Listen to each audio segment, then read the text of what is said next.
Ike is a powerful magician who serves as a commander in the Demon Lord's army. With his skill and power, he has become an invaluable member of the demon army, but there's just one problem: he is secretly a human. During a war, the orc troops are able to break through the walls of a castle thanks to some well-placed explosions near the base of the wall which Ike provided them with, and as all this is going on, he is watching from above along with the orc leader, who is greatly pleased with the results of his troops' invasion after following the advice of Ike. However, Ike isn't surprised by the outcome at all, since victory was all but assured once he was assigned to oversee this operation. Inside the castle grounds, the humans and demons are locked in deadly combat, but the demons are much better equipped to win with their innate strength, so the human soldiers are being slaughtered. And while all this is going on, the Knight Captain is up in the castle, watching his men die one by one from the safety of a castle window and probably regretting the day he chose to sign up as a knight. Just then, he realizes he is not alone in the room, so he turns around and finds that Ike has somehow managed to sneak in. The Knight Captain knows he is pretty much screwed now, so he turns to face Ike and asks who he is. Ike introduces himself as the commander of the Demon Lord's 7th Undead Brigade, and he tells the Knight Commander he only has a few options left. His soldiers are nearly all dead, so Ike tells him he likes this territory and he wants it, so we can do this the easy way or the hard way. The choice is yours.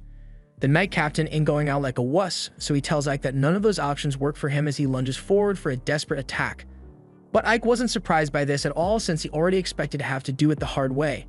He quickly casts a point-blank spell which strikes the Knight Captain and incapacitates him.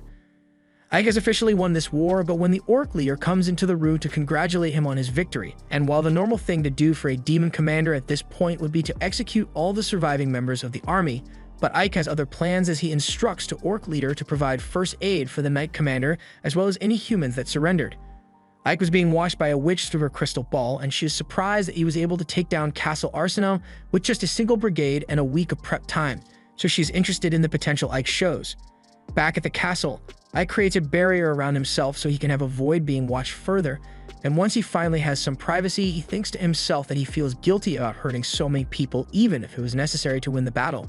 He will never truly get used to the bloodshed associated with war, because while it should be second nature to a demon, Ike is only a human in disguise.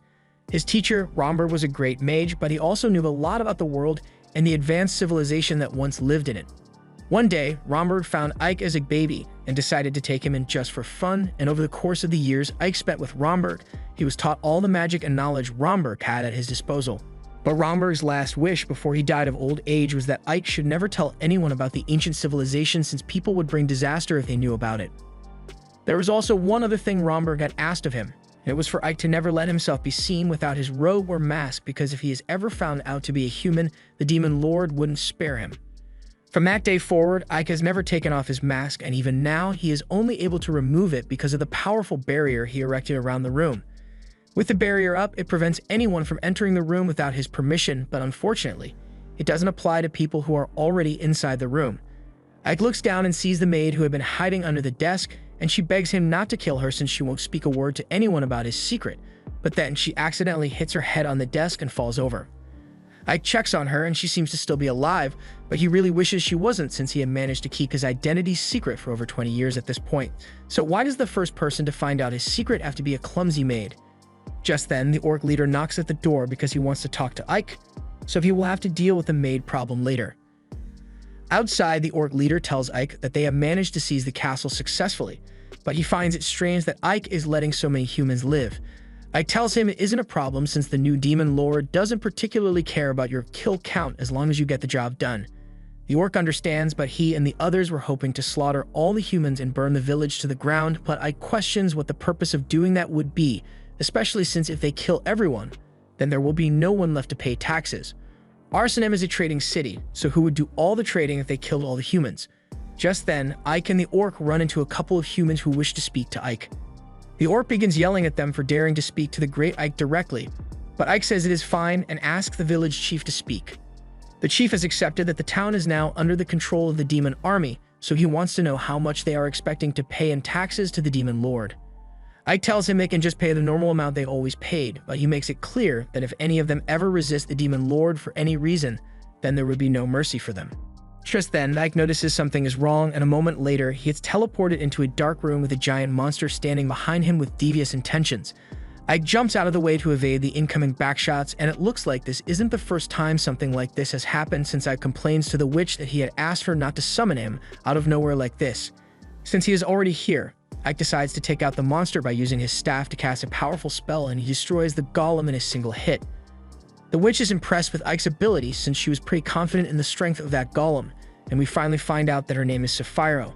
She is Ike's direct superior in the demon army, and also the only demon who knows that he is actually a human. Ike asks her to please just send a messenger next time she wants to talk to him, but she finds it entertaining to catch him off guard with teleportation. Ike just accepts that he's going to have to keep dealing with Sapphiro's BS, so he asks her if she summoned him here because of the battle with Arsenum. She tells him that's not why she called him here, since her familiars couldn't have told her everything she needed to know about the battle.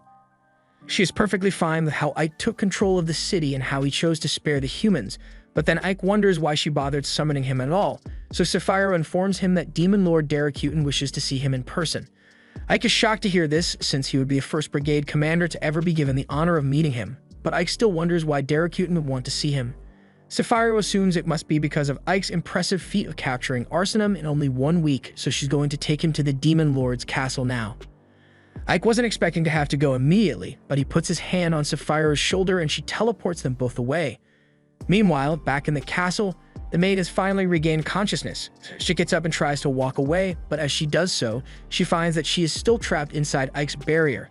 She knows there's no way she's getting through a barrier like this, so she looks around the room and finds a plate of food along with a note left by Ike. He wrote for her to eat the food and wait for him to return, so the maid does exactly that, and it's so delicious that she ends up pouncing on the plate. At the same time, Ike and Sapphiro have just arrived at the Demon Lord's castle, and the strong miasma surrounding the castle is slightly affecting Ike since he is human, but he powers through it and keeps walking towards the castle. At the gate, there are guards posted, so Ike asks Sapphiro if the guards check everyone who comes to the castle, and she informs him that they indeed inspect everyone who comes here. Ike is now worried since his identity will be found out as soon as the guard makes him remove his mask, but Sapphiro tells him she will handle it. She uses some of her magic to surround Ike in a terrifying aura, and once he reaches the guards, they have nothing but respect for his power. They know Ike is the grandson of Romberg. And with training from such a great mage, it is no wonder to them that Ike is so powerful. Ike and Sapphiro are allowed entry into the castle with no further questions, and after a while of walking, Ike asks how long it's going to take before they reach the audience room. So she tells him they are almost there, but Ike is really wishing he could fly like Sapphiro in a situation like this. He has always been jealous of her flight magic, and while he can use the spell itself, he doesn't have as much control over it as she does, so the most he can do is jump really high with it. They eventually reach the audience room, so Sapphiro tells Ike to wait outside a little while she talks to the Demon Lord first. Once she heads inside, Ike thinks about how the current Demon Lord, Daracuten, managed to turn the war around and give the demons the upper hand simply by participating in a single battle. He is the strongest demon, and rumors speak of him as a cruel and cold lord, so he would probably kill anyone whom he grew to dislike. On the flip side, though, he is also known to be one who can recognize talent in spite of whatever weaknesses one may have. His new approach to running things revolutionized the demon army, since demons are naturally born with the instinct to fight among themselves at the slightest inconvenience. Daracuten, who accomplished all of that in his time as the Demon Lord, and now Ike has to meet him. Ike hears Sapphiro calling for him to enter, so he walks into the throne room, and as he greets the Demon Lord, he is surprised to find that the Demon Lord is actually a girl. Daracuten praises Ike for his ability to capture Arsenum in only 1 week, and he thanks her for the kind words, but he doesn't think he deserves that much credit. The Daracuten finds Ike's humility quite odd as it reminds her of how a human would act, and Ike immediately regrets opening his mouth since he almost blew his cover just now. Luckily, Sapphiro recovers for him and explains that Ike was raised by the great magician Romberg, and Romberg was known to be quite humble, so that would explain where Ike learned humility from. She also thinks that Ike might be smarter than she had initially thought and thus chose to avoid needlessly killing the humans even after he conquered Arsenum. But right now, Ike is kind of regretting the fact that he didn't kill those humans like a regular demon would, since it is drawing unwanted attention to him now. He asks for permission to speak and explains to Darrow that he spared the humans because while they may fear terror, they won't obey it for long, so he felt it would be better to avoid killing them as much as possible so they can keep their sense of normalcy and remain productive. Darrow asks if that is the opinion Romberg held as well, and Ike says yes. He has only been speaking with her for a few minutes now, but he can already tell that Darrow must have knowledge about the ancient civilizations that Romberg told Ike about, and she used that knowledge to form the demon army into what it is today. Darrow teleports from her throne and lands in front of Ike, saying that he is definitely different from most demons, but the next time they meet, she would like to see what his face looks like under that mask. She then teleports behind him and says she expects to see more good results from him in the future, and as soon as she is out of the room, Ike collapses out of nervousness. Sapphiro makes fun of him for being so nervous in front of Darrow, but while maybe a strong magician, he is still a wimp. What had him so nervous was the fact that Darrow could tell that the mask wasn't his real face, but at least she doesn't know that he's a human yet. Sapphiro also mentions that he is getting a reward from Darrow for his accomplishments, although she wouldn't exactly classify it as a reward. A while later, Ike teleports back to Arsenum to check on the maid, and he sees that she has eaten all the food he left for her. So he looks around and finds her sleeping behind the desk. He wakes her up, and as soon as she realizes that Ike is back, she begins begging for her life and asking Ike not to hurt her. Ike tells her to calm down since he doesn't plan on killing her, but first, he wants to know what her name is. She tells him she is called 13 since slaves here are only referred to by their numbers, but her mother used to call her Sadie.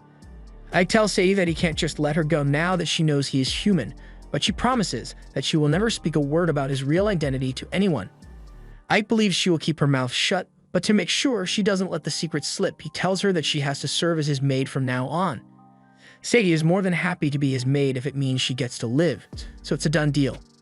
The next day, Ike is officially crowned ruler of a place called Avalia's, and the previous day, Sapphiro had informed him that this was the reward Darrow had prepared for him. It's a town on the front lines, so Ike's job will be to rebuild the town and bring in double its tax revenue. Ike doesn't like it, especially since Sapphiro was the one that conquered the town and she absolutely decimated all the walls, leaving it with no protection. Since they are out on the front lines, they need to have city walls ready in case the human army attacks, but when Ike asks Jiren how long it will take to rebuild, he says it'll be 6 months at best. 6 months is way too much time for a city to go without a wall, but with only human laborers, there is no way they'll be able to do it any quicker than that. However, Ike believes he has a way to get it down in only 1 month, and that is to use both demon and human laborers. Jiren has never seen humans and demons working together like this, and Ike even came up with the idea to have shifts of only 8 hours, so the wall repairs can keep going 24 hours around the clock, and he also pays the laborers a decent wage to keep their morale up. So Jiren is convinced that Ike is the demon army's greatest asset, and he is bound to eventually become the next demon lord. The war between the humans and demons continues, and at the moment, the demons have the upper hand, so Darrakuten is rather pleased. However, their reports show that the humans are in the middle of making an alliance with a neighboring kingdom, and if they do, it may turn the tide of the war, so Darrakuten decides to entrust the success of their attack to Ike. Meanwhile, in the human kingdom, the knight known as White Rose Alistair has been summoned to aid the kingdom in taking back Avalia's, as they can't afford to lose another stronghold. Once her assignment is issued, she leaves to go fulfill it, and at the same time, Ike and Sadie are both in the kingdom on a mission as well, but Sadie has gotten a little distracted by a scam game. The man says all she needs to do is guess where the ball is located, and if she is right, then he will double whatever amount of money she bets. Sadie makes her choice, so the man asks her to place her bet, but unfortunately, Sadie doesn't have any money to place a bet with since Ike doesn't trust her with finances. The con artist is enraged that she wasted his time like this, but then he takes a second look at Sadie and says she can pay him another way if she loses. Just then, all the cups begin floating in the air, and it is revealed that the ball was never under any of them to begin with, so all the other people who lost money to the man become enraged and threaten him to get their money back. In the middle of the commotion, Ike pulls Sadie away and tells her she isn't meant to leave his side as his maid, so she apologizes, but she was just so curious. Just then, she notices that Ike is in a new outfit, so Ike explains that they are on a mission to scout out the enemy, so he couldn't come here dressed in his demon disguise. They begin to walk through town, and as they do so, they see a platoon of soldiers walking through the streets, and that's all that Ike needed to see to confirm that the kingdom is indeed forming an alliance. Alliances like these have been formed 3 times in the past, and each time, it resulted in the demon lord being defeated and the army being pushed back to the castle. Sadie is worried the demon army might be defeated again due to this alliance, but Ike expected her to be hoping for the downfall of the demons since she is pretty much a prison right now. Sadie explains that since her mother was a slave in human society, she would never be treated as anything other than a slave and would probably end up like the destitute kids over there. In that case, Ike tells Sadie that she doesn't need to worry since the current demon army is the strongest and wisest it has ever been, so they aren't going to lose so easily. They continue walking through the street when Ike hears someone yelling for both of them to stop, so he turns around and finds that it's the con artist who's trying to confront them. He is pissed that Ike ruined his perfectly good scam, So he brought this big guy so he could rob Ike as payback for what he did. Ike looks around and sees there are no people nearby, so he decides it'll be fine to teach the con artist a little lesson. In an instant, Ike casts a spell to freeze the big guy's legs in place and follows it up with several icicles pointed at the con artist. The con artist demands that Ike remove the ice so that he can continue robbing him, but Ike just stabs him in the shoulder to show that he isn't scared to hurt him if he doesn't comply. The man finally understands the situation he is in and agrees to tell Ike anything he wants to know, so Ike asks him what all the soldiers in town are for, since they all seem to be in quite a hurry. The man initially says he doesn't know anything, but Ike threatens to kill him immediately, so he coughs up some info about the Alliance and how the Rosaria army is eager to earn some war valor for themselves before the Alliance gets involved. I can understand why they would want to do this, since a higher kill count automatically earns you more respect at any strategy meetings held. However, if they happen to fail in their mission, it would put Rosaria in a terrible position. Ike asks where they are going to launch their attack, so the con man tells him that there is only one location they could possibly be targeting right now, and that would be Avalia's. As far as the reports say, Avalia's currently has a huge hole in its walls, so it is guaranteed to be poorly defended. Ike now has a good grasp on the situation at hand, and since the con man gave him some useful info, he leaves him alone. However, he never said he would get rid of the ice though. Once they return to Ike's office, he sits at his desk to finish up some paperwork, and Sadie brings him some tea to help relax him. Just then, the demon girl bursts into the room and demands to know where Ike has been for the past few hours, since she was getting really worried about him.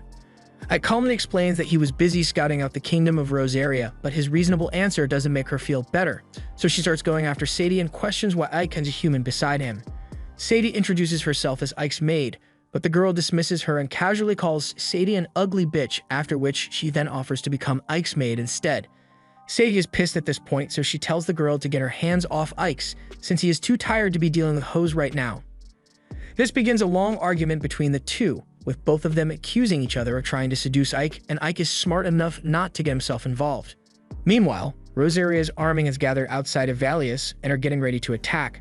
They find it odd that there are almost no guards standing near the walls, but they assume it must just be due to their lack of manpower to effectively defend their stronghold. They soon inform Alistair that they have completed the preparations for the attack and are ready to fire on her command. So Alistair gives the order to fire. However, as soon as she does, several skeleton soldiers emerge from the ground and surround Alistair's forces.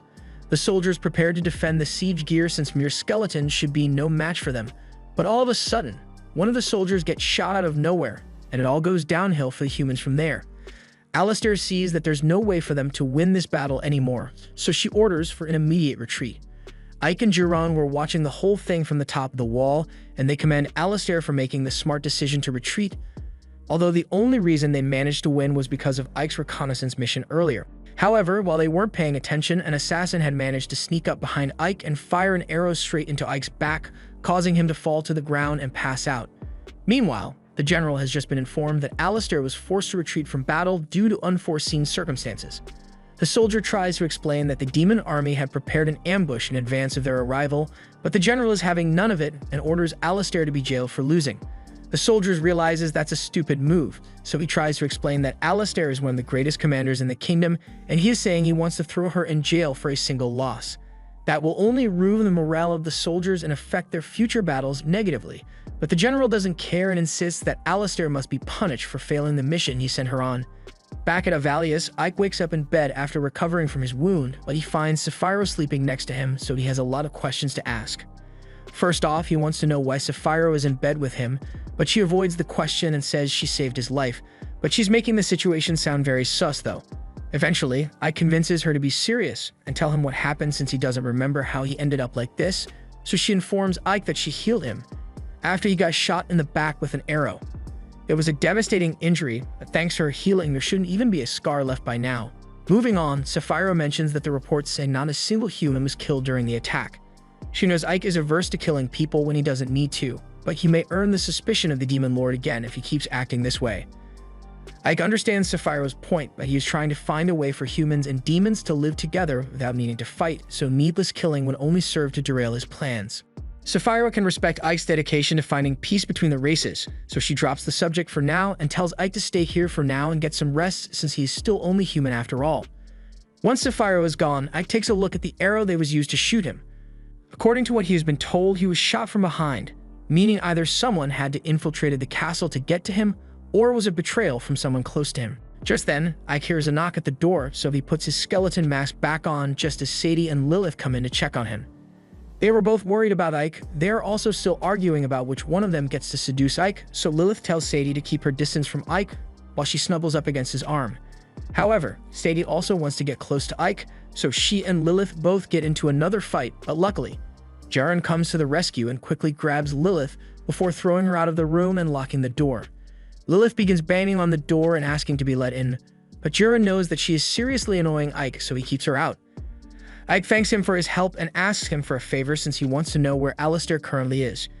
Jaren promises to look into it, so after a few hours of research, Ike is informed that Alistair has been imprisoned for her failure to reclaim Avalias. This was meant to be a simple covert mission to meet with Alistair, but unfortunately, Lilith followed him here and starts warning Ike that humans can be pretty violent at times, so it's not safe to come here in person. Ike thinks he will be fine since there's something he wants to ask Alistair in person, but he also doesn't recall asking Lilith to come with him. Lilith says it'll be more interesting with the two of them together, and after they are done with the mission, they can have as much fun as they want. Besides, Sadie got to come with him on his last mission, so it's only fair that she gets to join him on this one. Ike doesn't want to argue about it, so he allows Lilith to tag along this time, but he needs her to keep up with him. They eventually get to the front gate of the prisons, and it doesn't look like it is particularly well guarded, so Lilith believes she could probably break her way in all by herself. Ike stops her and says he doesn't want to cause a fuss, so instead he wants them to get in and out as fast and as peacefully as possible. However, Lilith had already knocked out the guards by the time he had finished talking. They head inside, and the place is a lot bigger than Ike thought it would be, so it may take a while for him to find Alistair's cell. However, Lilith has a better idea and just beats up the prison warden to get him to give up his keys and tell her where Alistair is being kept. Alistair is apparently on the top floor, but as Ike and Lilith are about to head up, the rest of the guards show up due to all the screaming they heard from the warden earlier. Lilith tells Ike to go on ahead without her while she handles the guards, but before Ike leaves, he reminds her that he doesn't want any unnecessary bloodshed. Lilith promises not to kill anyone, but as Ike is leaving, he hears the guards scream in pain with several broken bones. He ignores it for now and walks up the staircase until he arrives at what should be Alistair's prison cell, but he is shocked to find it completely empty. Just then, a girl sneaks up from behind and tries to stab Ike in the back, but he manages to evade her and pin the girl to the ground. He soon realizes that the girl is actually Alistair, so he gets off her and says he wants to ask a question. He wants to know if she sent an assassin into the castle to kill him during the last battle, because if it wasn't Alistair, then that could only mean that he has a traitor in his hands. Instead of answering right away, Alistair approaches Ike and asks if he is really a demon since he doesn't seem like one to her.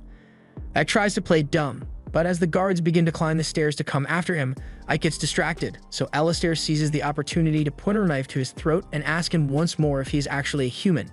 She wants to know if Ike is really a human or not, so even as the guards begin to close in on him, she refuses to let Ike move until she gets her answer. Since she doesn't want him to move, Ike says he won't move, but that doesn't stop him from casting a spell. So before Alistair realizes what's going on, Ike says English or Spanish. Everyone is immediately frozen in place, so Ike walks up to the guards and blows them away with a wind spell. However, in the next moment, another guard sneaks up behind Ike and attempts to strike him down with his mace. Ike manages to dodge out of the way, and once he's safe, he uses gravity magic to pin the guard to the bridge grate and eventually cause him to plummet to his doom. However, before he hits the floor, Ike casts another spell to break his fall. Alistair can't understand why Ike would go through the trouble of saving a human, but the damage to the bridge extended farther than Ike had expected, and Alistair still can't move, so the grate beneath her eventually breaks apart, and she ends up falling to her doom. However, just like the last guy, Ike saves Alistair before she hits the ground. Alistair is even more confused than before since it makes no sense for a demon to save her life, but Ike ignores her and properly introduces himself this time. He says he is the commander of the 7th Army of the Demon Lord, and Alistair realizes that he must be the general that defended Avalias against Beck troops. Ike uses the fact that he is a demon commander as proof that he couldn't possibly be a human since the demon army would never be dumb enough to let a human become a high-ranking officer in their army. Alistair now believes that Ike is a demon, so Ike reiterates his question and asks Alistair if she was the one who sent an assassin, but she stubbornly refuses to tell him anything regardless. She is a proud knight of the kingdom, so she would rather die than provide any information that could be useful to the enemy. Ike realizes she isn't going to give him the answers he's looking for, so he just walks up close to Alistair and begins using mind-reading magic on her. As he is doing this, Lilith comes in to check on him, and she is furious that Ike would be flirting with a human woman when she is right here. She tries getting Ike to hug her instead, but he has already gotten all the info he needed from Alistair's head, so he says he will be leaving now. As he and Lilith are walking out, Alistair calls out and asks why Ike went through all the trouble of breaking into the prison if he was just going to leave peacefully. So Ike tells her that he no longer has a reason to stay since he knows Alistair had nothing to do with the assassination. And while he was reading her mind, he got to see a couple of her thoughts, so he tells Alistair that she shouldn't feel so bad about losing the battle for Avalia since it is important for a commander like her to learn from her mistakes and keep moving forward. After that, he tells Lilith to get ready so they can leave, but before that, she suggests that she and Ike can go somewhere private and have a little fun first. However, Ike shuts her down and immediately opens a portal to teleport them back to the castle, and after they are gone, Alistair is left with a lot of questions about what just happened. Back at the mansion, Ike is greeted by Sadie as he returns, and he tells her that he has a present for her. She is curious to see what it is, so she goes over to him and Ike pours a bag of rice into her hand. Sadie has never seen rice before, so she has no idea what it is, prompting Ike to tell her he found it in the capital city of Lazas, and that it will help raise the productivity of Avalias. He was ordered to find a way to double the tax revenue for the town, so while Avalias already produces a lot of wheat, if they switched over to rice cultivation, he will be able to increase the productivity of the entire town. Sadie doesn't know what productivity means, so Ike takes it upon himself to explain that he means they can grow a larger amount of rice than that of wheat. This also means that they won't be needing as many farmers to help with the cultivation. And that means those people will be free to do something else with their time. So overall, the productivity of Avalias will slowly rise and it will eventually become rich. Ike asks if Sadie understands everything he just said, but her brain is still trying to process the meaning of productivity, so Ike's economics lesson was totally wasted. He simplifies it and says it means the people will get to eat lots of food and you will be able to make lots of tax money in the process. Sadie finally understands Ike's point, so in order to get things rolling, he wants Sadie to try cooking something with the rice. She has never tried cooking rice before, so she asks Ike what she is meant to do with it. However, he has no idea either since he has never seen rice before. Sadie is surprised that there are things even Ike doesn't know, but she still doesn't know what she's supposed to do with the rice. All Ike knows about it is that you're supposed to go from low to high while cooking it, so he entrusts Sadie to figure out the rest while he handles some important business in town. A few minutes later, Ike calls for Jiron to assemble all the soldiers in his army in the courtyard, and once that is done, he starts thinking of what he knows so far. The arrow that was used in the assassination attempt belonged to Alistair's army, but he read her mind and she knew nothing about any assassination attempt, which could only mean one thing. Someone attacked him and tried to make it look like it was Alistair's doing, and while he doesn't like having to suspect his soldiers, he also has to face the fact that there is likely a spy, and they are among his soldiers. He proceeds to use his mind-reading magic to scan the brains of everyone that is gathered, and eventually, after going through everyone's mind, he finds a goblin who is panicking and hoping he doesn't get caught. As soon as Ike's suspicion is confirmed, he teleports right in front of the goblin and accuses him of being a spy. A while later, Ike goes over to Sapphira's castle to ask for some advice, but he just so happens to teleport in while Sapphira was taking a bath. She doesn't seem to mind being naked in front of Ike all that much, but Ike does mind, so he says he will wait outside. Before he steps out though, Sapphira asks him if he has a traitor in his army. This gets Ike's attention as he hasn't told anyone about the spy goblin yet, so he asks how she knew about it. Sapphira says she just made a guess, so Ike tells her that the traitor behind it all was Jace, the one-eyed goblin. Sapphira isn't surprised to hear this since she had been suspicious of Jace for a while now, so as Ike asks her what he should do now, she gets up from her bath and says they are going to make Jace pay the price of betrayal.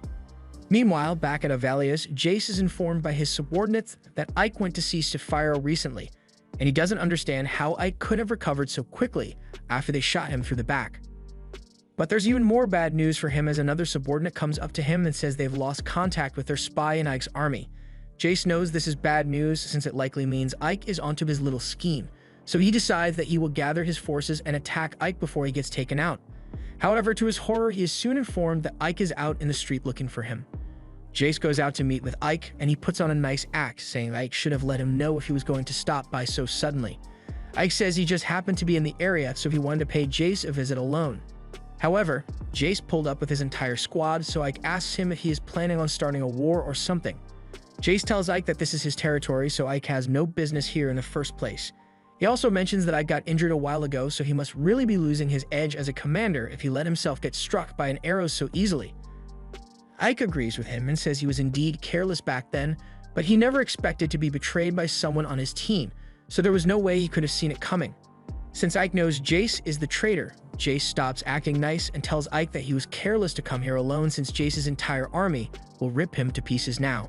Ike is glad to hear that Jace brought his entire army to attack him since it means he can just blow them all up at once. Jace looks to the sky, and he sees several giant meteors raining down upon them. This is the work of Sapphiro and her devastatingly destructive spell. She enjoys using it so much that she forgot to warn Ike to get out of the blast radius, although she is sure he will be fine. Meanwhile, down on the ground, Ike is totally not fine as he is forced to hide behind a building to avoid getting blown up. He had asked Sapphiro to limit her attack power so that they could rebuild this section of the city afterwards, but she obviously ignored his request because this is way too much power. After the initial volley of explosions is over, Sapphiro begins the second phase of their plan as she orders her skeleton soldiers to begin slaying all the goblins that manage to survive. As Jace watches his men die, Ike teleports behind him and offers him a choice. He can either surrender now or he can surrender once everyone is dead. And after seeing what Ike is capable of, Jace still foolishly orders his men to kill Ike. Ike uses a wind spell to blow away the two attacking him from the front, but while he was doing that, another goblin attempts to stab him in the back, but Ike prepared a shield to protect himself, and he proceeds to take out the rest of the goblins with his magic. While all this is going on, Jace is making a run for it since he never really cared about his soldiers to begin with. However, before he can make a clean getaway, he gets cut off by one of Sapphiro's monsters, so he is forced to use a smoke bomb to distract it and sneak away into the alleyway. He slinks away into a portal and appears out in the forest, so he is certain that he successfully outsmarted Ike and Sapphiro. But as he is about to go down this secret pathway, a fireball is shot in by Ike. Jace asks how Ike could have possibly found him since no one knows about this secret path except him, so Ike explains that he had been tracking Jace with one of his familiars this entire time. He then asks Jace to surrender immediately because there's no way Jace can win or escape. Rather than surrendering, Jace decides to attack Ike, but his punches are far too weak to get through Ike's shield spell, so Ike blows him back.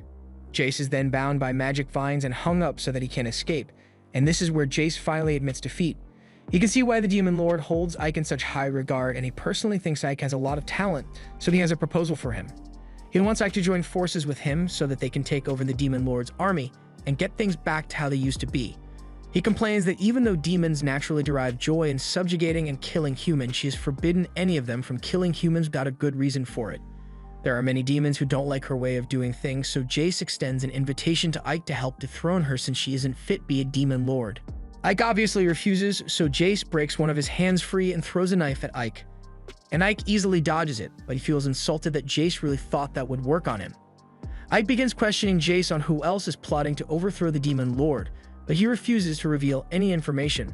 Sapphiro soon shows up and she is prepared to torture Jace as much as necessary in order to get the info, but Ike pleads with her to let him try to get it peacefully since he doesn't want to hurt anyone excessively. Sapphiro complains that Ike's methods take too long, so she's going to have to take drastic measures here. Just then, Jace begins to turn purple and cry out in pain, which is surprising since Sapphiro hasn't even done anything yet, so that can only mean Jace was poisoned by the other demons in his group to keep him from spilling their secrets. Ike tries using an antidote spell, but the poison is too strong, so Jace is going to die sooner or later. Before he dies, Sapphiro asks him if he still wants to protect the identities of the people who poisoned him without a second thought, so Jace agrees to tell her who the leaders of the rebellion are so she can get revenge for him. Once they have this information, Sapphiro and Ike go to meet with Daracuden and inform her that there is a rebellion being led by the 3rd Division commander, Bastio, and since they are accusing Bastio of treason, Daracuden wants to hear what Bastio has to say for himself. Bastio claims that both Sapphiro and Ike are simply trying to frame him, which is why they killed Jace to keep him quiet. He also claims Sapphiro is plotting to steal the 3rd corpse away from him, but all these baseless accusations only serve to enrage Sapphiro. Daracuden tells Sapphiro to calm down since she's going to handle the situation, after which she tells everyone that the more power a demon possesses, the more hungry for power they become. It is that ambition that makes demons who they are, so she can't in good conscience punish a demon for ambitiously seeking power. However, with all that said, she is not stupid. She is well aware that Bastio is lying through his teeth, so she wouldn't fall for his accusations. And she is also aware that Sapphiro is still loyal to her. However, it is still Sapphiro's fault that Jace betrayed her since she's meant to maintain her troops' loyalty. Sapphiro accepts responsibility in that regard, so according to the demon's rule of law, Daracuden is meant to eliminate both of them. Yet she doesn't do that because it would be a waste to lose 2 core commanders at the same time. Instead, she decides that they will hold a duel and whoever wins will be allowed to live. A while later, Sapphiro is preparing herself for the duel and the Demon Lord has just sent her the details of the duel, so she tells Ike that she will be fighting with puppets. As part of the rules, she is not allowed to participate in person, but neither is Bastio. They will both be put in charge of 50 puppets, and victory will be declared whenever one side is able to wipe out all of their enemies' puppets. That seems a little too complicated for a duel, since Darakutin could have easily just had them fight to the death, but Saphiro assumes the Demon Lord wants to test their skill as commanders, but that doesn't make it any less unusual. There's one more thing Saphiro forgot to mention. Darakutin made a provision for commanders to appoint a stand-in to fight for them, so she is choosing Ike to fight in the duel with her life on the line. Ike asks her if she's sure she doesn't want to handle this duel herself, but she says she is much more likely to win this way since the duel is a contest of skill between commanders, and she believes Ike's skill as a commander is far superior to hers. Although she is still a lot stronger than him, but for now, she is entrusting her life to him. Ike doesn't like being forced to fight for Saphiro's survival, but he's got no choice now, so he's just going to have to do his best. Ike is taken to see the puppets that he will be commanding, and according to what he has been told, these puppets all have equal amounts of strength, and they follow their commander's orders to the letter. So the only deciding factor in this duel will be the leadership abilities of the commanders. They are also allowed to equip the puppets with weapons as they see fit, but Ike doesn't think those swords will be good enough to ensure his victory. A while later, he is back in his office, trying to think of some good formations for the puppets when Sadie comes in and offers him a cup of tea.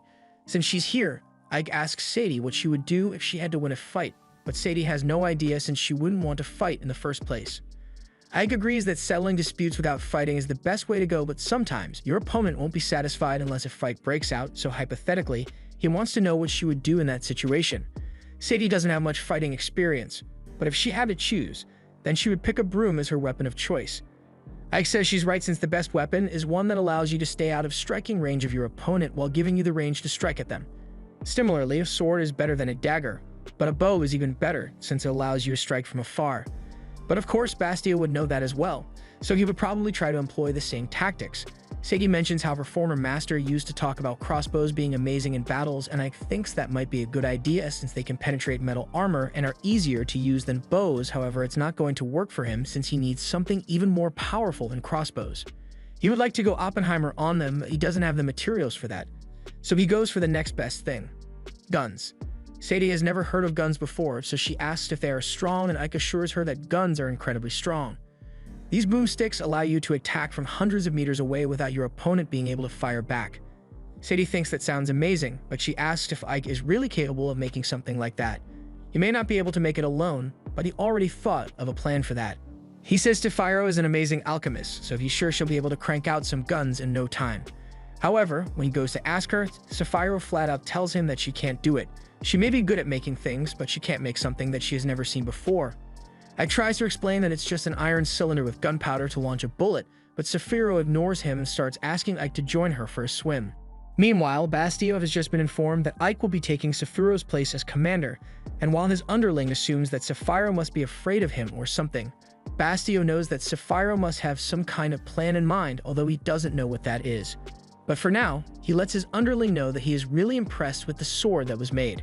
The underling tells him that it was crafted using a dragon's tooth, and he can have enough made to equip all his soldiers with one, but Bastio says he will need a lot more than just 50 swords for what he has planned. Meanwhile, Ike has just gotten out of the pool with Saphiro, and he can't believe how relaxed she is when failure on his part would mean her death. Just then, someone sends Ike's coat floating over to him, so he thanks the person. However, a moment later, he is shocked to find out that the person was Darakutin. This is really bad for Ike since he is not wearing his mask, but he thinks he can bluff his way out of trouble since Darakutin may not recognize him. She drops a bag on the ground and tells Ike to open it, so Ike does so and is astonished when he sees a bunch of boomsticks. She knew Ike was trying to get his hands on some, so she went through the trouble of getting it for him. Ike tries to deny it since he doesn't want her to know who he really is, but Darakutin tells him that there's no point in lying about it since she already knew he was human. Romberg had told her all about Ike, so she knew from the very beginning that Ike was human. But if she knew from the start, then Ike asks why she didn't eliminate him immediately. She says she let him live for the sake of her wish, since no matter how much power she possesses, she won't be able to achieve her goal without having people by her side to fight for her. Ike asks her what her wish is, so the Demon Lord explains that she wants to build the peaceful world she desires, and to do that, she needs as many skilled people as possible, so she wants Ike to help her achieve her goal. Ike says he is happy to serve her, and Darakutin is pleased, so she teleports away. After that, Ike takes the guns to Saphiro so she can see what they look like, and she finally understands what guns are. so she asks Ike how she is meant to make bullets. Ike says it's a metal ball, so Sapphira conjures one up. However, it's way too big to be used as a bullet.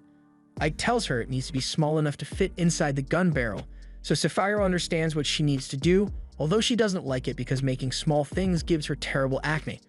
Just then, a huge explosion occurs, but Sapphira didn't sense any magic, so Ike explains that it was probably caused by the gunpowder in development. Fiorentina comes out and tells Ike that she has made the powder he asked for, so Ike asks Sapphira if she's done with the bullets, and the ones she made this time are perfect, so he wants her to make around 500 more of them. Sapphira agrees to get him the bullets, although she offloads all the work onto Fiorentina since she doesn't want to do it. Ike apologizes to Fiorentina since he's going to need her to make the gunpowder and bullets since Sapphira doesn't want to help, but she says she's already used to it because Sapphira never wants to do her job. On the day of the duel, the stadium is full of demons eagerly waiting to see some action, and Bastio begins mocking Ike for only outfitting his puppets with shields when his puppets are completely decked out in armor.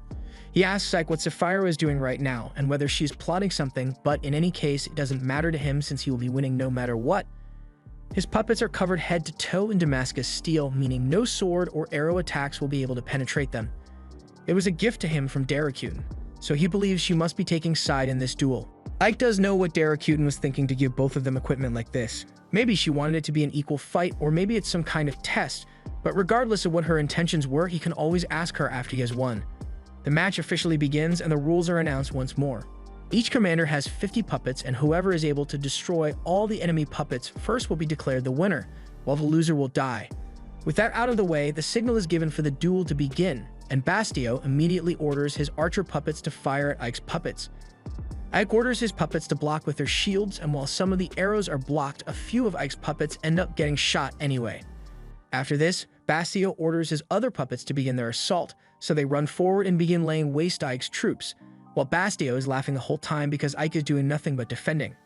After a while, a large number of Ike's puppets have been killed, but Daracuten knows it's not over yet, and in the next moment, a loud boom echoes through the arena as Ike's remaining puppets begin firing their guns.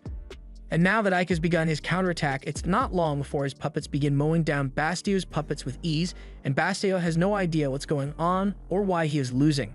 Before long, all of Bastio's puppets fall to the ground dead, and Bastio has officially lost the battle, so the Demon Lord comes down from her seat to deliver the bad news to him. She has prepared two choices for him since she is so nice, so she tells Bastio that he can either end himself or she will do it for him, and she won't make it painless. However, Bastio says he has something else in mind in case he ended up losing, so in the next moment, Bastio has an archer shoot an arrow at Daracuten's back. However, unlike Ike, she was able to see it coming and caught the arrow before it hit her, but something she didn't see coming was the fact that there was a high-power explosive attached to the arrow, and as a result, she gets blown up. Bastio then sets off another series of explosions in the stands, killing a bunch of spectators and allowing his undead soldiers to enter the arena, and he now declares that he will be the new Demon Lord from now on. Bastio's skeletons begin attacking all the ogres in the stadium, and the ogres must have forgotten how to fight because they are just running around and letting themselves get slaughtered one by one. Bastio laughs and orders his troops to kill all who try to resist, for he is the new ruler of this kingdom. In the middle of his angry speech, Bastio turns to Ike and tells him that inevitably, the demon army will fall in line and respect him as the new demon lord, so he offers Ike the chance to join his side without a fight since he acknowledges Ike's abilities. He even offers to let Ike have full command over the 7th Corps as a bonus, and Ike tells Bastio that his offer is certainly appealing, but it's not something Bastio is in a position to promise since he will never be able to become Demon Lord. Bastio laughs in Ike's face for being foolish enough to decline such an offer while he is surrounded by an entire army ready to attack at any moment. But even as he is surrounded by Bastio's army and has a couple skeletons coming after him, Ike remains calm and casts a massive wind spell to take out the skeletons attacking from the front. Bastio orders his remaining soldiers to eliminate Ike, but as they charge at him, Ike prepares a series of dark spears which he uses to impale them all as they approach. Since they can't get close, one skeleton decides to go all in and ignite its head to be used as a weapon. But it went through all the trouble of sacrificing its head and still misses the shot entirely. And a couple seconds later, it gets absolutely vaporized by Ike's magic. Even though his firepower is sufficient to hold the army back, Ike still doesn't want to get completely surrounded, so he uses magic to fly into the air and escape while hundreds of arrows are shot at him. And once he has finally gotten to a good position, he begins casting a huge attack spell, which takes out a large portion of Bastio's army in an instant. After that, Ike begins flying straight at Bastio, and upon getting close enough, he grabs Bastio's face and sets off a point-blank explosion in an attempt to finish him off for good. By the time the dust settles, Ike is the only one left standing, so he assumes he has won, although a lot of demons did end up dying at the hands of Bastio. However, it looks like it's not over yet as Ike sees Bastio's head rolls in front of him, and at the same time, Bastio's body sneaks up from behind to attack. Several explosions occur which shake the stadium's foundation, but Ike managed to avoid it by jumping back to create some separation between Bastio and himself. But despite all his hard work, Bastio tells him that it's all pointless since there's no way he can win. As the leader of the Undying Brigade, Ike must know better than anyone that soldiers like these are almost impossible to kill permanently, so all the soldiers that Ike had previously slain are going to slowly recover and continue fighting. Bastio, as well as his subordinates, are all undead, meaning nothing Ike does will be enough to earn him a victory, since they'll just keep coming back. The undead soldiers begin attacking Ike again with their exploding skull strike, but they still have terrible aim with it. But even if they didn't manage to hit him, it still got Ike's attention, so while he was distracted, this soldier sneaks up on him and tries to take Ike out, but Ike sees it coming and freezes the soldier's arm solid before shattering it to pieces. After that, Ike uses time magic to slow down the rest of the advancing soldiers, and while they are all frozen in place, he proceeds to knock each and every one of them out with his staff. However, even the power of Zoworld isn't enough to stop Bastio's army as they just keep getting back up. His army is basically infinite with their constant regeneration, and no matter how much power Ike possesses, he still has a finite amount of magic, so eventually he will run out of steam and succumb to the relentless attacks of the undead army. He says it's a shame that Ike has to die this way, since if he had agreed to work under him, then Bastio could have put his talents to good use. Just then, the archer who has been in sniping position this entire time takes aim and shoots an explosive arrow straight at Ike's back. However, Ike is more aware of his surroundings after the last backshot he receives, so even as the arrow strikes and creates a massive explosion, Ike managed to block it with a magic shield, although it left his shield cracked and Ike exhausted. Bastio is surprised that Ike is still alive after taking such a hit, but it makes sense since he was skilled enough to become the commander of the 7th Brigade. However, regardless of how much Ike struggles to keep going, it won't save him in this situation, so he will eventually be killed at Bastio's hands. Ike realizes Bastio is right and all the attack spells he has cast up to this point have wasted a lot of his magic, so he needs to come up with a new plan soon, otherwise he doesn't stand a chance. He knows the undead are walking corpses, so darkness magic won't work on them. But as he thinks about it, he thinks of a plan of attack that is guaranteed to work against corpses. So as the undead soldiers run in to continue their attack, Ike casts holy magic and exorcises them all. Bastio is shocked that Ike was actually able to destroy his soldiers, but he still has another way of attacking Ike, so he gives the signal for the sniper to take another shot.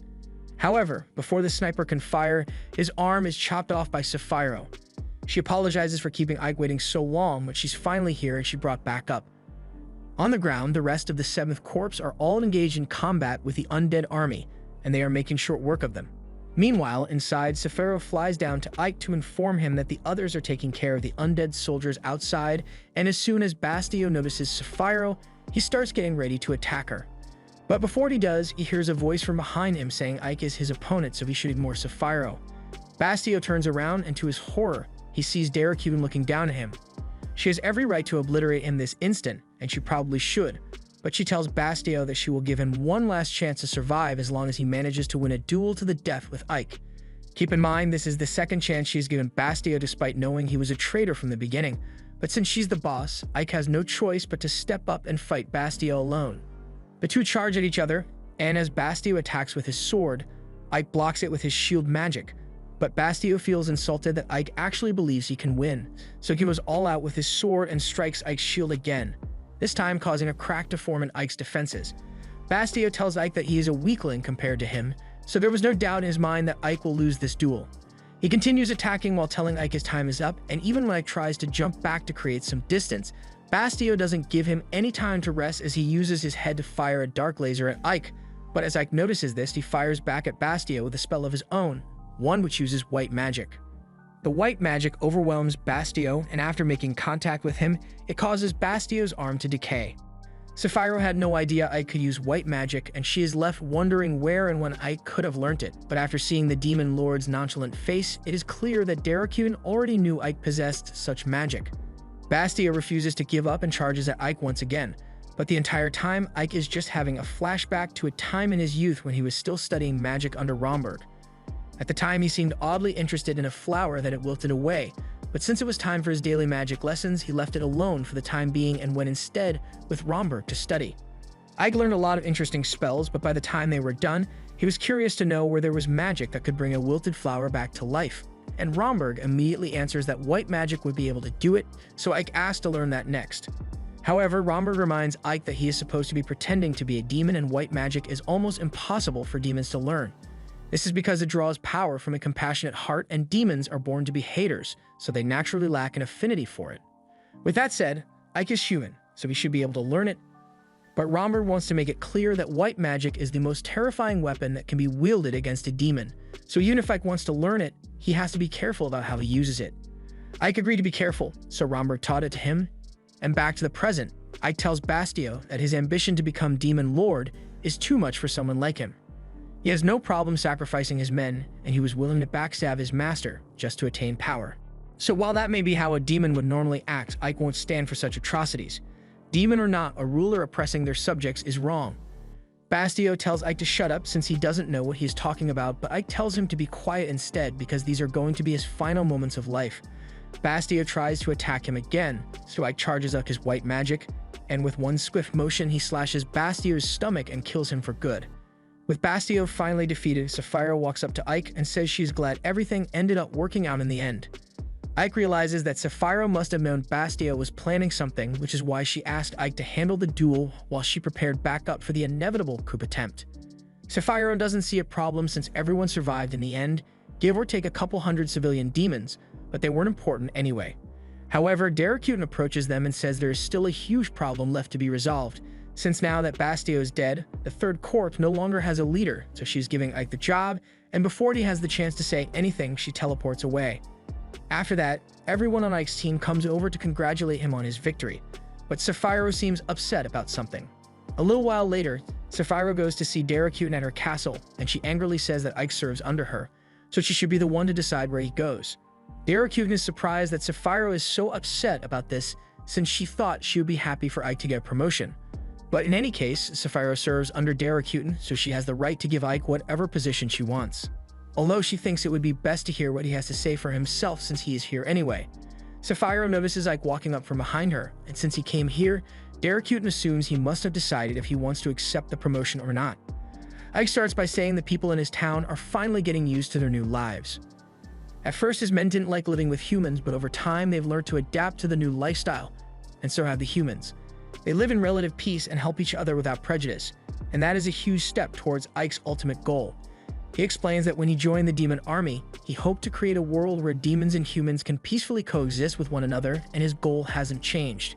He removes his mask as a sign of sincerity and apologizes to Daracuten since he is going to have to reject the promotion.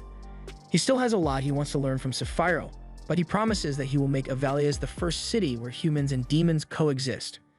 Once Ike is back in Avalias, he takes a moment to overlook everything he has. Sadie comes looking for him and asks Ike if there's something bothering him since he has barely spent any time inside since the duel ended, but Ike informs her that he just wanted to check the quality of the soil. He has been thinking of changing their farming system so they can grow crops all year, and Sadie is excited since that would mean she can have turnips whenever she wants. But while Ike has been thinking of planting crops, the human army has been gradually cutting down the demon army's forces as they advance in the war. Ike remains oblivious to this, so he carries on with his farming plan and uses his magic to make it rain on the fields. Sadie asks Ike what he intends to do, so Ike begins explaining that currently, with the way they utilize the farmland of Avalias, they grow wheat, which they use to make their food. After that, they leave the land to rest and subsequently plant grass in order to feed their livestock. However, this means they have to leave the land unused for a large chunk of the year, so Ike has thought of a better way to do things. From now on, they will rotate crops between wheat, clovers, barley, and turnips.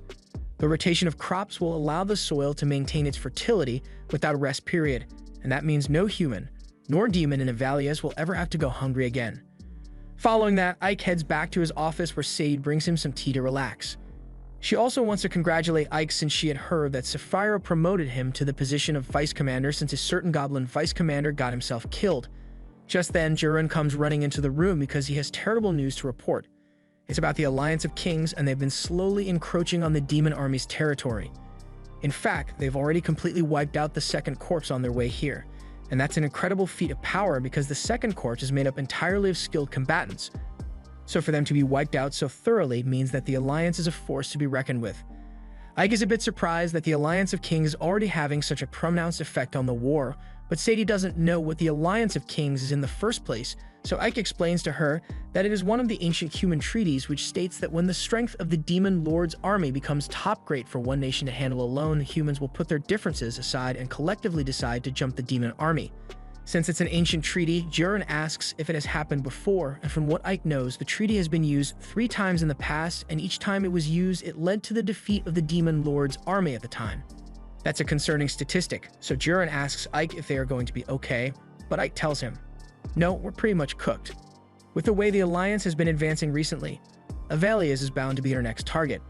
Not long ago, Ike helped capture Arsenam, which is a very strategic fort city, so the Alliance's goal is most likely try and reclaim it, and to do that, they'll first have to strike the front lines here in Avelias. Demons are generally stronger than humans in one-on-one fights, but they'll struggle against large groups of humans in coordinated attacks. If Avelias ends up falling to the Alliance, then they will surely move on to capture Arsenam, and with their numbers, it is highly likely that Arsenam would be lost as well. From there, the demon army would be forced to retreat back to the Demon Lord's castle, and they would be in a very dire situation at that point. Ike doesn't want to let that happen since it would ruin his dream of allowing humans and demons to coexist would be ruined, so he comes up with a plan to overcome the Alliance's overwhelming numbers. And it's going to involve a lot of guns. Unfortunately, they do not have a lot of guns, and their attempts to make more guns haven't worked out as well as they had thought. They tried using alchemy to recreate the gun, and on the surface it looks like a success. But when actually used, the quality of the guns was so much worse than what they had expected, as the gun copies would all break after firing just one bullet. Alchemy has its limits, and the level of precision needed to make a gun is far greater than anything an alchemist could accomplish, as these replicas are far too fragile and lack the power of the real thing. Sapphiro asks if it is really necessary to use guns in the first place because she is pretty sure she can just use some meteor strikes to flatten the Alliance. However, Ike is firmly against the idea since he is trying to defend Avelias, not turn it into a pile of ash.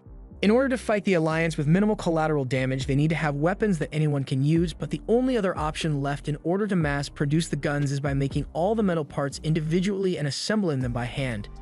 It's certainly possible, but none of them are skilled enough to do something like that. It might be possible if they could convince some dwarves to do the work, but the dwarves already lost their war with the humans, so they've all scattered into the forest. This is going to make it really hard to get them to help with the guns, especially since they need a lot of dwarves to get all the parts made. Bringing them together is going to be rather difficult, but Ike has a plan for that, and it involves rescuing the dwarf king who was imprisoned by the humans. Years ago, the humans attacked a dwarven village and laid siege to it, all in an attempt to force the dwarves to build weapons for them. With the entire village burning to the ground, the human general is annoyed that the dwarf king didn't do what they told him to earlier, so now they had to send a message. And do you know how much hard work it is to burn down a village? The dwarf king still refused to give in to the humans' requests since he didn't want humans using his technology to fight wars. But since the dwarf king still wasn't agreeing to do what they said, the human general had to send another message and threw his sword dangerously close to the dwarf king's balls. However, before they took his balls, the general threatened to take the life of his son if he didn't cooperate, and the dwarf king is willing to lose a lot of things, but his son was more precious to him than anything else, so he relented and agreed to have his people work for the kingdom of Ismuth. After that, he was locked up in the kingdom's prison, and he has no idea what his son or his people must be going through right now. Just then, he hears a commotion outside his cell, so he gets up to see what it is, and to his surprise, he finds all the guards knocked out on the ground. Lilith then pops up in front of him, and she's glad she finally found the right cell, so she unlocks the door and tells the dwarf king to follow her. The dwarf king doesn't understand why a demon would want to save him, but Lilith isn't in the mood to answer any questions, so she uses her magic to knock the dwarf king out cold. Jiren yells at her for doing that since they are meant to be rescuing him, but she doesn't care and leaves Jiren to carry the dwarf king out by himself. As they make their way into the halls, Jiren checks to make sure there are no guards nearby, but Lilith says she's getting bored with all the sneaking around. She wants to experience a little action, but Jiren reminds her that I told them to make sure they aren't spotted taking the dwarf king, and to avoid fights if possible. But in response to Jiren's sound arguments, Lilith just looks him in the eye and calls him ugly. All their bickering drew the attention of some guards, so Lilith takes the opportunity to knock them out for fun. Jiren scolds her for going against Ike's wishes and getting into a fight, but right after, a single guard comes charging at Jiren. So Jiren punches him straight into a coma, and Lilith starts making fun of him for getting into a fight as well. They both leave the dungeon, but for some reason there are dozens of soldiers just sitting outside the door, so Lilith and Jiren immediately get spotted and now have to face the soldiers. Jiren asks Lilith to handle this, so she flies up in the air and begins using her powers to suck all the soldiers dry, but just enough to knock them out since Ike doesn't like needless killing. Ike was nearby the whole time to monitor how the two would handle the mission, and he is pretty disappointed that they are drawing so much unwanted attention. Jiren doesn't understand why there are so many soldiers left in Ismuth when the Alliance should have enlisted most of them, and they can't knock any more out either since Lilith is already full.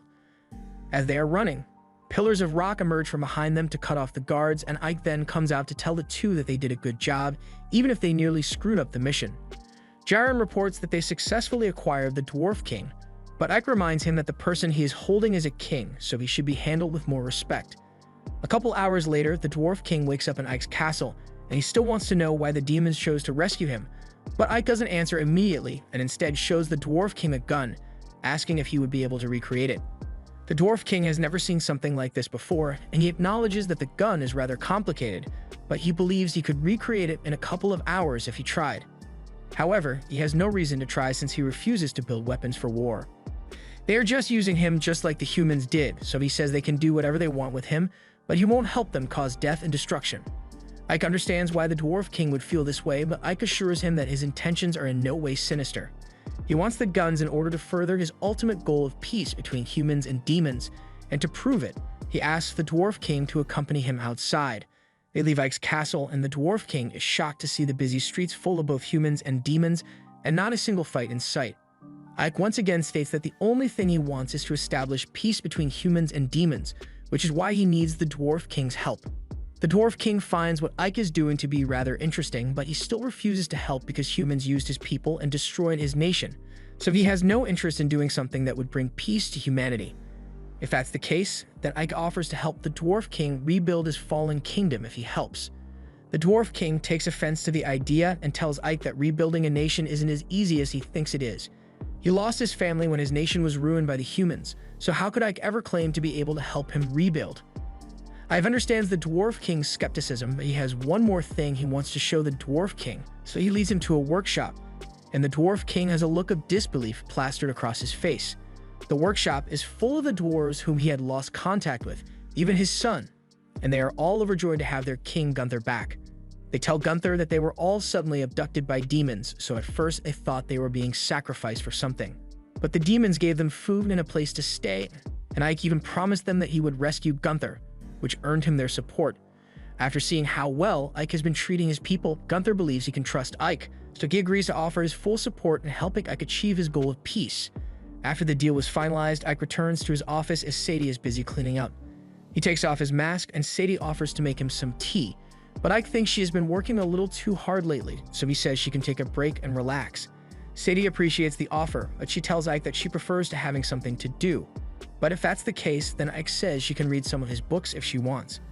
Once again, Sadie appreciates the offer, but she never learned how to read, so she wouldn't be able to get much use out of the books. Since she never learned how, Ike offers to spend some time teaching her the next chance he gets, and Sadie is really happy to hear that.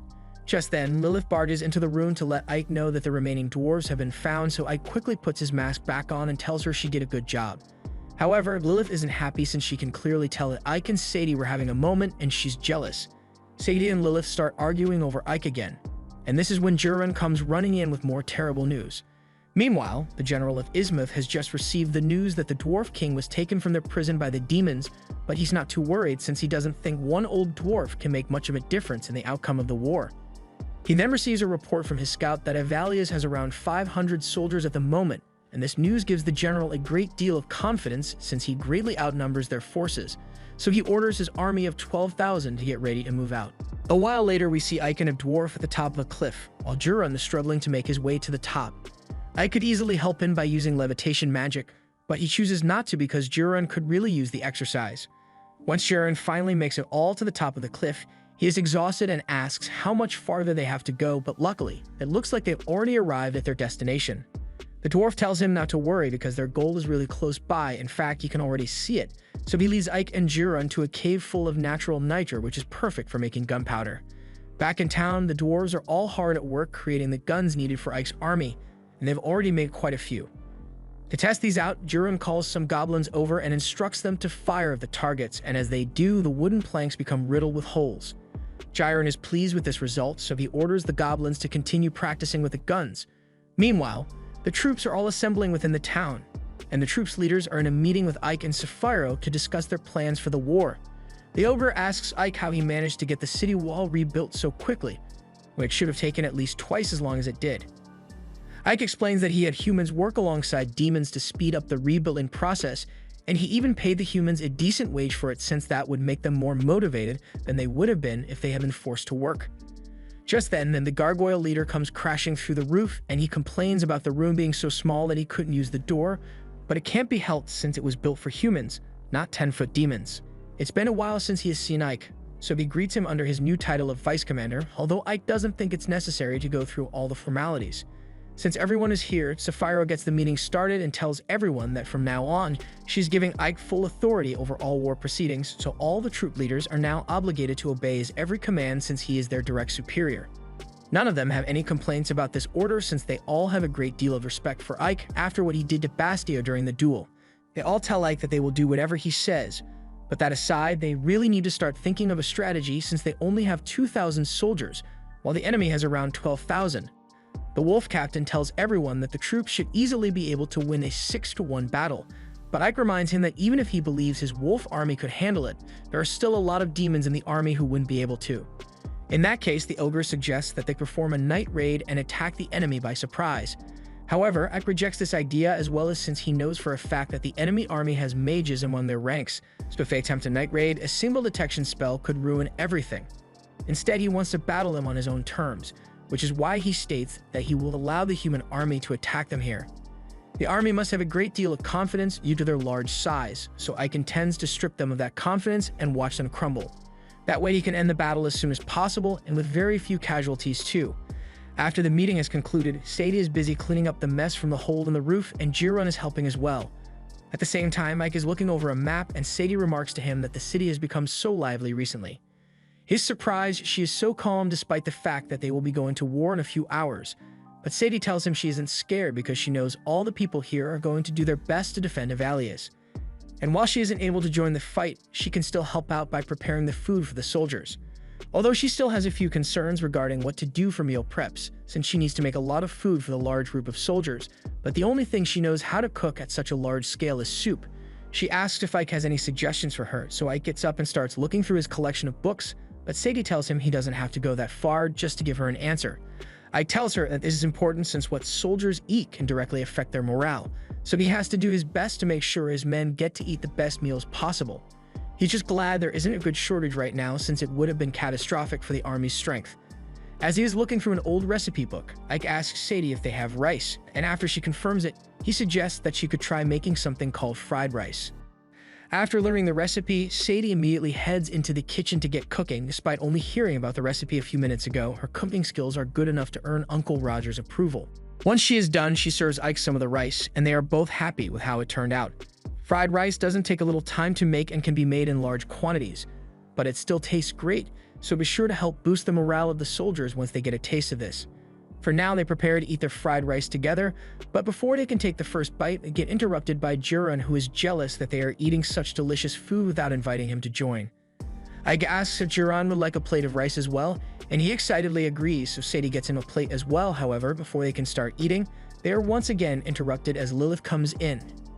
And she is jealous that the others are eating a meal with Ike without her, so she wants to join in as well.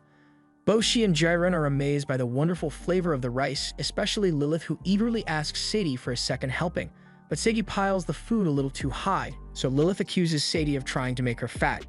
They begin staring each other down, and Ike just wishes they would share the meal without getting into a fight with one another for once.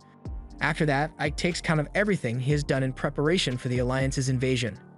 He has repaired the city town's walls entirely, he has gathered a large army to fight, and he has equipped them all with guns to ensure their victory, so the next step of his plan is to employ his strategy.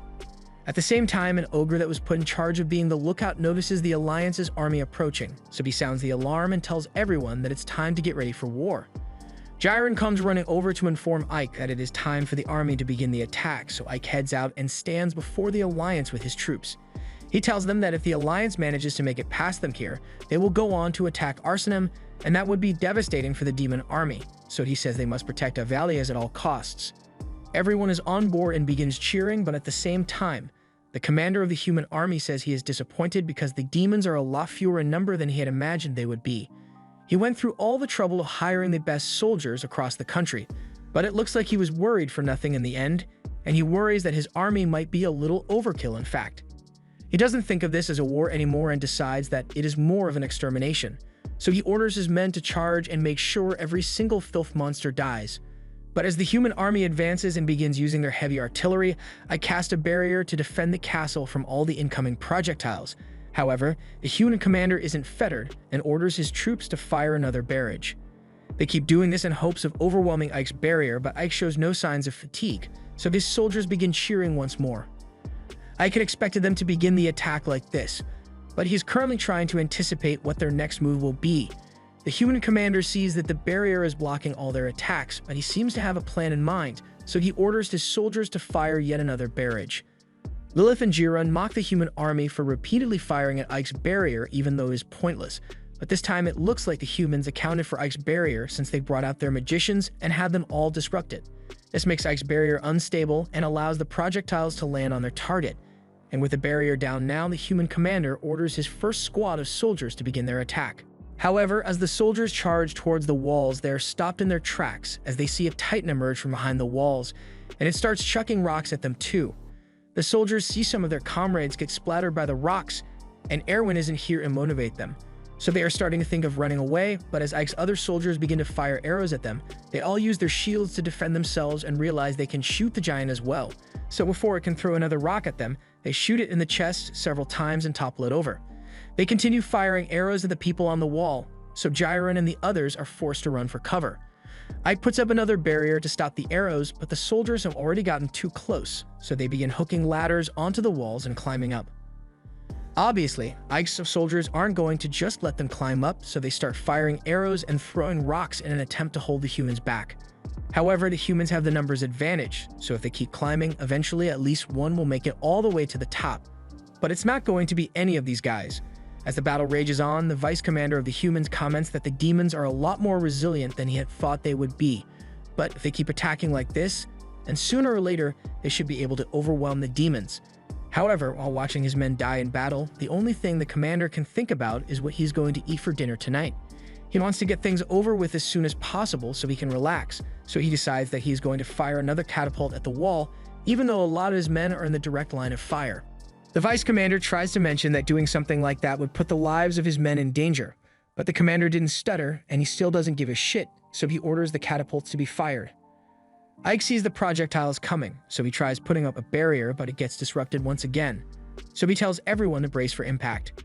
Everyone runs for cover as the barrage hits the walls head-on, and the collision both deals a lot of damage to the structure of the wall and causes a lot of casualties to those in it, both on the side of the demons and that of the humans.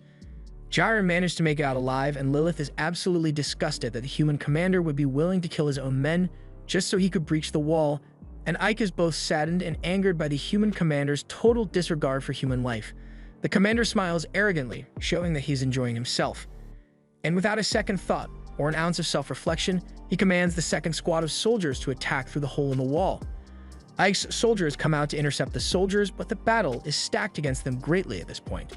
The human army is making steady progress towards ultimately infiltrating the city walls. All the while, the human commander is sipping a cup of tea and asking why they haven't ended this fight already. So to speed things along, he orders his vice commander to send in the third unit of soldiers. The battle is progressing much faster than Ike had initially anticipated, but he still believes his plan should hold up against the endless assault of the humans. With the hole in the wall, Lilith is doing her best to hold back the humans so they don't make it inside. She can push them back for now, but there are too many humans, so she doesn't know how much longer she can keep this up for. Jiren and the other trained demons would like to provide support with the guns, but because the humans are so close to their allies, they might end up hitting their friends if they shoot now. They are stuck since there's nothing they can do to help safely. But that's where the werewolf general comes in, as he and his team all charge in and begin obliterating the humans one by one. With his help, they stand a much better chance of keeping the humans at bay. The humans don't give up and instead yell for all their fellow soldiers to only attack in groups of 3. That way it can overpower the demons. However, before the humans could use the power of friendship, the demons began using the power of guns since they now have a clear shot. The humans try using their shields to defend themselves, but the bullets punch holes right through them. And that was just the first round of shots too, as Jiren orders the second set of gun-wielding demons to begin firing. After seeing the amount of devastation the guns can cause, the rest of the humans start to fear for their lives, so they all begin to retreat. However, in the middle of their escape, the Wolf General catches one human and is about to slash his face off. But just before he does, a horn is blown, signaling for all the demons to stop fighting. The Wolf General is disappointed, but rules are rules, so he stops fighting and gets off the humans so he can return to the city. Fiorentina is standing atop the walls, watching the humans as they retreat, and she thinks back to the strategy meeting Ike has earlier. He said he wanted to finish the war quickly, and with as few casualties as possible, and the generals agreed with him, but something like that is easier said than done, so they ask Ike how he intends to pull it off. Ike says he wants them all to fight with their full strength for as long as they can. He asks the Wolf General how long he can last if he is fighting at full strength, and Bio says he can keep fighting for about an hour, but his soldiers can't last as long as him, so Ike just assumes a time limit of 10 minutes. He tells him that he wants Bio and his soldiers to fight at full capacity for 10 minutes, and then afterwards, they should withdraw from the battlefield no matter what. That part of the plan has already been completed, so moments later, the ogres come running out of the castle gates in a rage-filled frenzy, and they are taking great pleasure in squeezing the life out of the puny human soldiers. As the humans see the brutality of the ogres, even more of them start to fear for their lives and make a hasty retreat. During the strategy meeting, Bio initially felt insulted when Ike told him that he would have to retreat in battle, so he accuses Ike of not trusting him. However, it's not that Ike doesn't trust him, he just had a plan in mind. Behemoth understood the plan a lot quicker, so he explains to Bio that Ike wants them to attack in shifts. The longer they fight on the battlefield, the more fatigue they will suffer. So if they attack in shifts, not only will they be able to confuse and wear down the enemy, but they will also be able to keep themselves in top condition. Behemoth really likes Ike's plan, but fighting in shifts alone won't be enough to overcome the large numbers that the human armies possess, which is why there's another phase to Ike's plan. He intends to use Jiren's marksman and Fiorentina's alchemy to lure the humans into a position where they have no choice but to attack one spot, so he asks Fiorentina if she is up to the task. Fiorentina says she will carry out his orders even if she has to sacrifice her life to do it, but Ike asks that she doesn't do that. He doesn't want anyone intentionally sacrificing their life for any reason. He reminds them all that the whole point of the plan is to minimize casualties among their soldiers, so there's no reason for anyone to let themselves die. On the end of the humans, they have just reloaded their catapult and are about to launch a devastating volley of rocks, but before they can fire, they get hit with a different devastating volley of rocks from above. This is the work of the aerial unit of the demon army, and they mock the humans for building such fragile weapons as they do it.